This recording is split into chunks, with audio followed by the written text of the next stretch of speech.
Welcome to the part 3 of chapter 1। Part 2 के अंदर हमने आपको characteristics of chemical reaction and the chemical equation के बारे में बताया था। और केमिकल रिएक्शन में मोस्टली दो ही पार्ट होते हैं, एक रिएक्टेंट होता है, एक प्रोडक्ट होता है। रिएक्टेंट को हमेशा लेफ्ट हैंड की तरफ लिखते हैं और प्रोडक्ट को राइट हैंड की तरफ लिखते हैं, ठीक है। और केमिकल इक्वेशन में क्या होता है, केमिकल इक्वेशन में जितने भी उसके अंदर रिएक्टेंट और प्रोडक्ट है उसको हम उसके सिंबल से रिप्रेजेंट करते हैं, ठीक है। तो इस तरीके से जो हमें इक्वेशन मिलती है that is called chemical equation, ठीक है। अभी हम अदर केमिकल इक्वेशंस के बारे में पढ़ेंगे, उसको कंटिन्यू करते हुए आइए देखते हैं। जैसे आपको हाइड्रोजन और क्लोरीन की रिएक्शन करानी है to get the hydrogen chloride, ठीक है। तो hydrogen plus chlorine it will give hydrogen chloride. तो हाइड्रोजन और क्लोरीन और it will give hydrogen chloride. इस चीज़ को लिखने में काफ़ी टाइम लगता है, ठीक है। और आप देख सकते हो यहाँ पर पेपर भी वेस्ट ही होता है, इतना सारा टीडियस वर्क हो जाता है, इट इज़ टाइम कंज्यूमिंग कि हर बार हम एक रिएक्टेंट का नाम लिखते रहें। तो इससे अच्छा है कि हम उस रिएक्टेंट या प्रोडक्ट के लिए क्या यूज़ कर लें, सिंबल या फॉर्मूला यूज़ कर लेते हैं। जैसे हाइड्रोजन के लिए H2 प्लस क्लोरीन के लिए Cl2, it will give 2HCl। HCl is for hydrogen chloride, ठीक है। अब हम नेक्स्ट रिएक्शन की बात करते हैं। नेक्स्ट रिएक्शन की बात करते हैं नाइट्रोजन एंड हाइड्रोजन। जब नाइट्रोजन और हाइड्रोजन आपस में रिएक्शन करते हैं दे फॉर्म अमोनिया, ठीक है। अब इसको भी हम सिंबल केमिकल इक्वेशन फॉर्म में लिखते हैं तो क्या बनेगा, N2 plus 3H2 it will give 2NH3, okay. Zinc plus oxygen it will give zinc oxide. तो जिंक के लिए सिंबल क्या होता है Zn, ऑक्सीजन के लिए O2, तो इट विल गिव ZNO। फिर हम इसको बैलेंस कर लेंगे, 2Zn plus O2 it will give 2ZNO, okay. Now phosphorus plus oxygen it will give phosphorus penta oxide. देखो फॉस्फोरस पेंटा ऑक्साइड, अगर ये मैंने आपको समझाया भी था कि जो आपके कोवलेंट कंपाउंड होते हैं जिसमें मतलब आयन कैटायन नहीं हो सकते, उसको हम किस तरीके से बनाते हैं, ठीक है। जैसे आपको पता है कि फॉस्फोरस भी एनायन बनाता है, ऑक्सीजन भी फॉस्फोरस बनाता है, लेकिन फिर भी ये आपस में कंपाउंड बनाते हैं, ठीक है। ऑक्सीजन को अपना जो स्टेबल कॉन्फिगरेशन है उसको अटेंड करने के लिए कितने इलेक्ट्रॉन चाहिए, 2 चाहिए, ठीक है। और फॉस्फोरस के आउटरमोस्ट सेल में कितने इलेक्ट्रॉन होते हैं, 5। तो अभी फॉस्फोरस पेंटा ऑक्साइड है, ठीक है। तो इसका मतलब है कि 5 ऑक्सीजन है, 5 ऑक्सीजन के लिए कितने इलेक्ट्रॉन चाहिए, 10। और 10 इलेक्ट्रॉन हमें किससे आएंगे, 10 इलेक्ट्रॉन आएंगे हमारे पास 2 फॉस्फोरस से। तो इसलिए P4, ये P4 plus 5O2 it will give 2P2O5। अगर 5 है तो पेंटा ऑक्साइड, 4 है तो टेट्रा ऑक्साइड, 3 है तो trioxide, okay. Now we will talk about next equation that is sodium plus chlorine it will give sodium chloride. तो ये सारी चीज़ें लिखने के लिए हमें क्या करना होता है, हमें सिंबल लिखने होते हैं, and you have to remember the symbol for the element and the formula of the compound.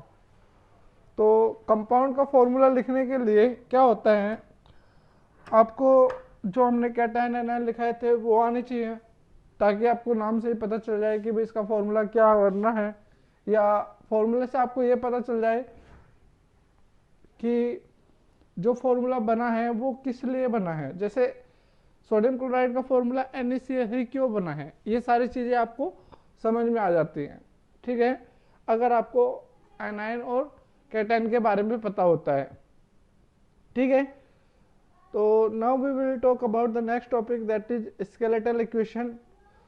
तो what is skeletal equation, unbalanced chemical equation which gives the idea about only reactant and product is called skeletal equation। skeletal का मतलब होता है, जैसे skeleton होता है ना, skeleton में आपको सिर्फ ये पता चल जाता है कि वो स्ट्रक्चर ये है, ठीक है। उसके अंदर बाकी जो ऐड ऑन करना होता है वो बाद में करना होता है। एक मतलब आउटर लाइन बना देते हैं, जैसे आप कह सकते हो रूपरेखा टाइप, उसमें आपको आइडिया हो जाता है कि भाई ये रिएक्टेंट है, ये प्रोडक्ट है, लेकिन वो बैलेंस नहीं होती है।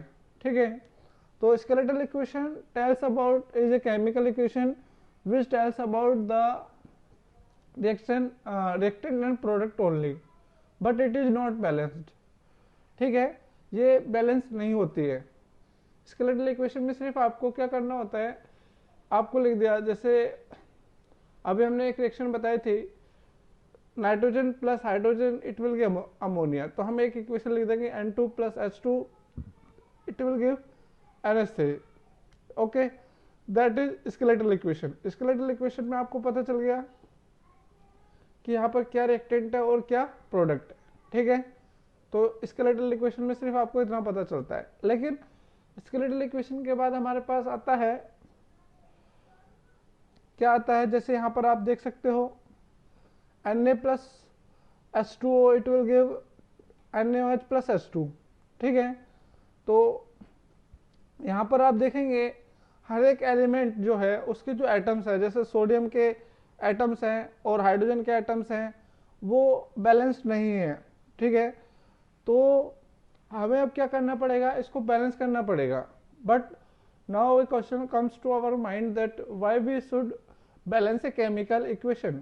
हमें केमिकल इक्वेशन को क्यों बैलेंस करना चाहिए, या उसको बैलेंस करने की क्या ज़रूरत है हमें। तो ये इसलिए करने की ज़रूरत है so that it can follow the law of mass conservation. ठीक है, अगर आपसे पूछा जाए why do we need to balance a chemical equation, we need to balance an equation so that it can follow the law of mass equation, so that it can follow the law of mass conservation। Mass conservation क्या कहता है कि आपने 9th class में पढ़ा होगा कि जो मास होता है ना तो हम उसको क्रिएट कर सकते हैं और ना ही डिस्ट्रॉय कर सकते हैं। ठीक है, but we can convert it into from one form to another form. ठीक है, जैसे रिएक्टेंट से प्रोडक्ट बन जाता है, एक सब्सटेंस से एक दूसरा नया सब्सटेंस बन जाता है, लेकिन the mass should be same. ठीक है, अगर हम बैलेंस रिएक्शन करेंगे तो वो law of mass conservation fail हो जाएगा। तो इसलिए हम क्या करते हैं, किसी भी केमिकल इक्वेशन को बैलेंस करते हैं। ठीक है, आगे समझ में कि why do we need to balance a chemical equation so that it can follow the law of mass conservation।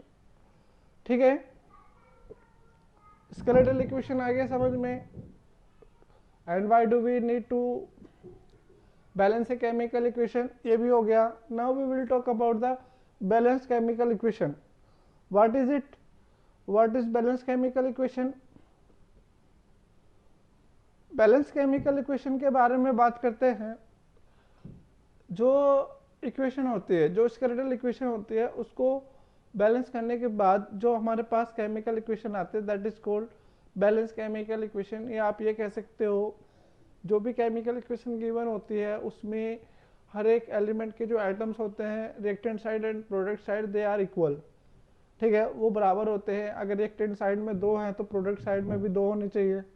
ठीक है, तो आप लिखेंगे the chemical equation in which number of atoms of each element in the reactant side and on the product side are equal is called balance chemical equation.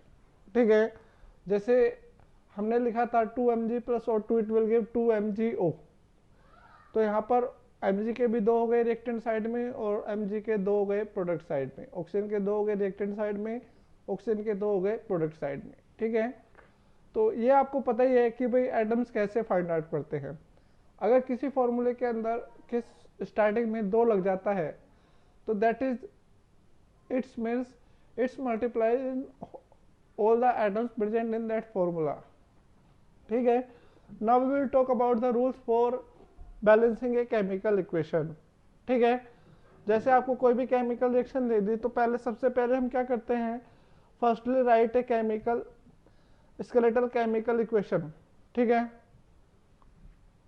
जो chemical reaction दी हुई होती है, chemical reaction जैसे हमने magnesium को burn किया और उसने मैग्नीशियम ऑक्साइड बनाया, दैट इज केमिकल रिएक्शन। अब हम इसकी इक्वेशन लिखेंगे, skeletal equation Mg plus O2 it will give MgO। ठीक है। Then the atoms of other elements are balanced. फिर उसके बाद जो एटम्स होते हैं किससे, other than oxygen hydrogen, oxygen और हाइड्रोजन से पहले उनको बैलेंस किया जाता है। अगर वे ऑलरेडी बैलेंस है then the atoms of hydrogen are balanced and last atoms of oxygen are balanced. तो सीधी सी बात है, क्या करेंगे हम, सबसे पहले आपको जो केमिकल रिएक्शन गिवन है उसकी स्केलेटल इक्वेशन लिखेंगे। स्केलेटल इक्वेशन लिखने के बाद उसके अंदर जो हाइड्रोजन और ऑक्सीजन से अलग कोई भी एटम है, एलिमेंट के एटम है, उनको बैलेंस करते हैं। फिर हाइड्रोजन के एटम्स बैलेंस करते हैं और सबसे लास्ट में ऑक्सीजन के एटम बैलेंस करते हैं। ठीक है, तो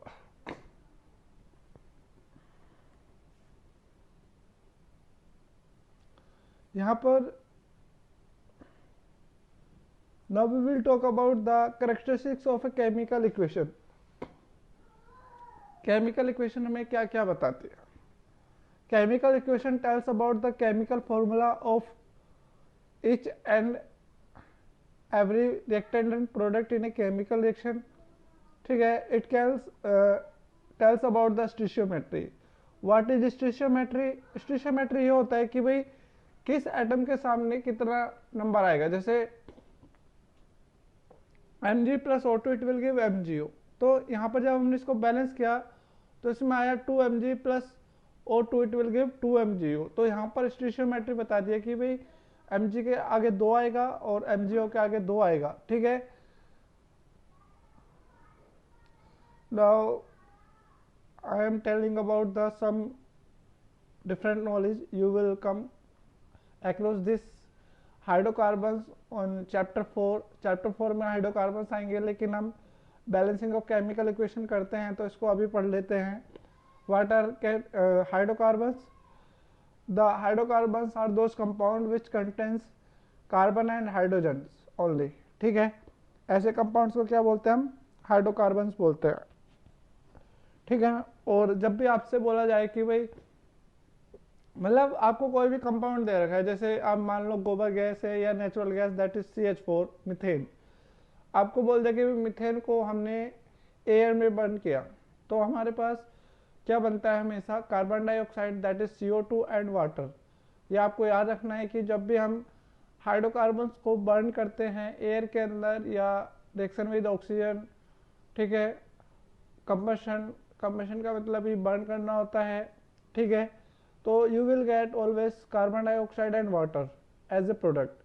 तो जैसे आपके पास कोई भी उन्होंने दे दिया C2H4, C2H2, C2H6, C3H4, C3H6, C3H8, ठीक है, इन सब को बैलेंस करेंगे तो C2H4 plus O2 it will give C2H4 it will give O2 plus it will give CO2 plus water. ठीक है, आपको ये सारी चीजें लिखनी है।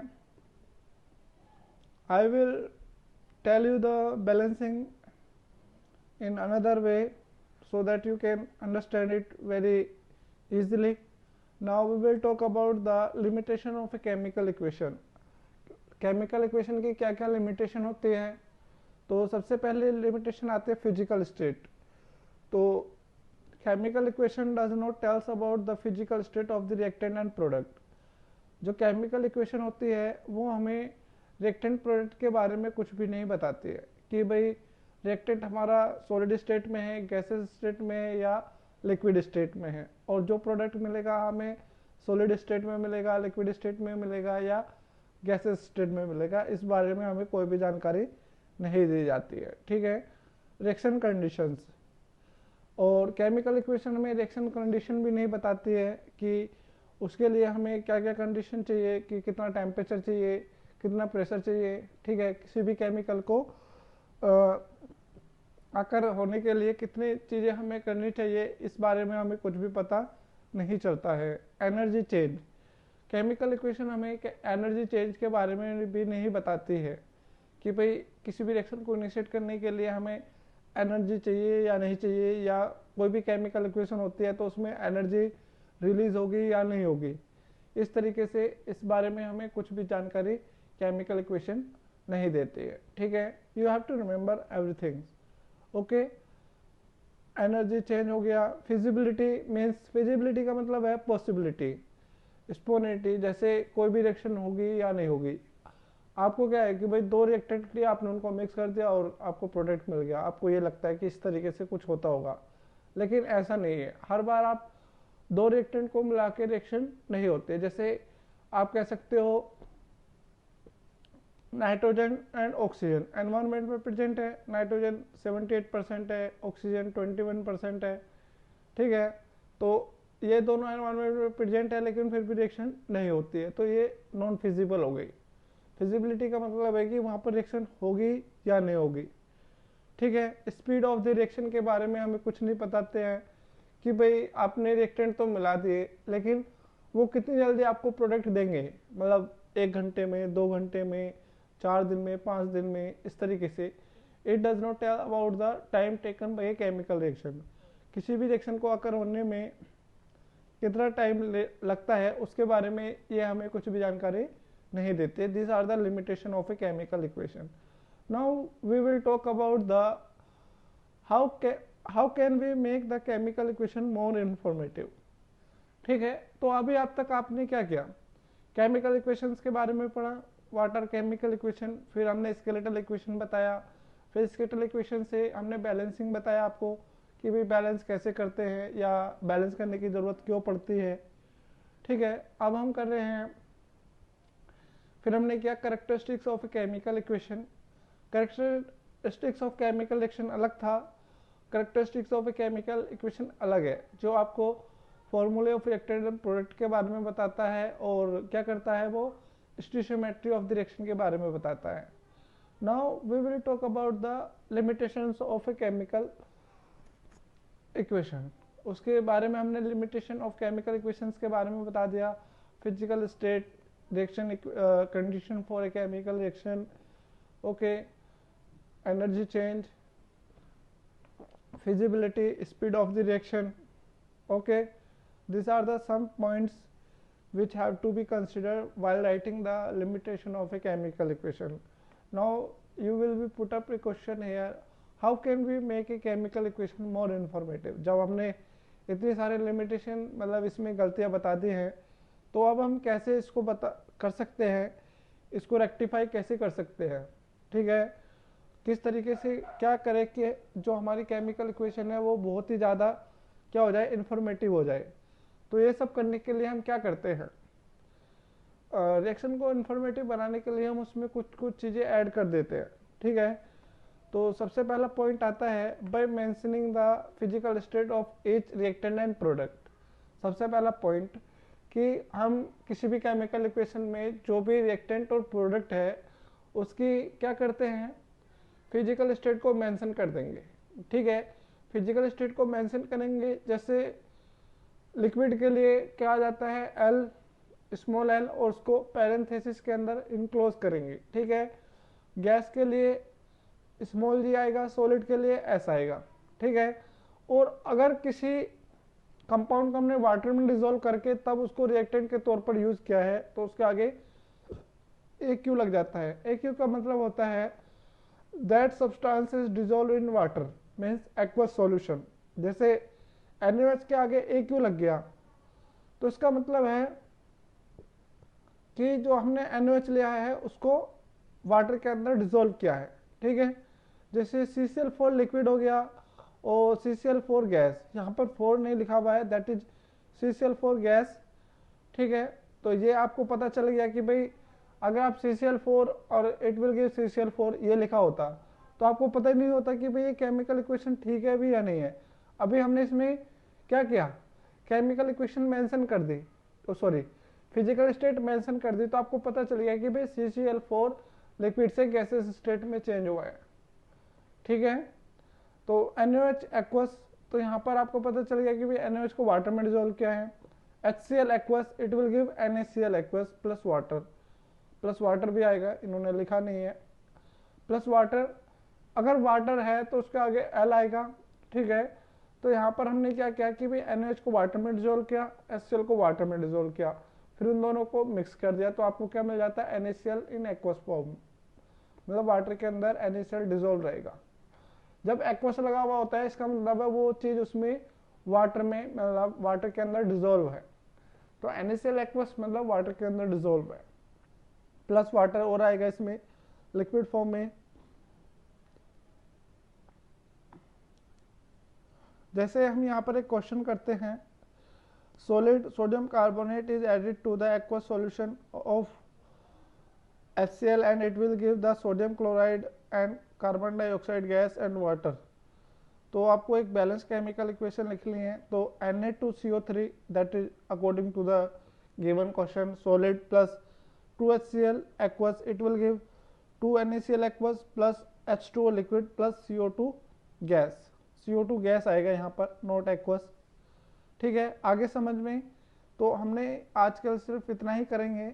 इसमें एक पॉइंट आ गया कि भाई कैसे हम केमिकल इक्वेशन को क्या कर सकते हैं, मोर इन्फॉर्मेटिव बना सकते हैं by mentioning the physical state of reactant and product. ठीक है, तो अभी आपको अगर आपसे पूछा जाए कि how can we what are the limitations and how can we rectify them, तो रेक्टिफाई में हम ये लिखेंगे कि how we can make a chemical equation more informative. ठीक है, तो आज के लिए सिर्फ इतना ही। इस वीडियो को लाइक कीजिए, शेयर कीजिए, और अगर आपने अभी तक चैनल सब्सक्राइब नहीं किया है तो उसको सब्सक्राइब कीजिए। ठीक है, and if you have any doubts regarding this video और this topics you can ask me on the WhatsApp और लिव इन द कमेंट्स। ठीक है, और इस वीडियो को पूरा देखिए और अच्छे से घर पर रहिए, सेफ रहिए। Thank you.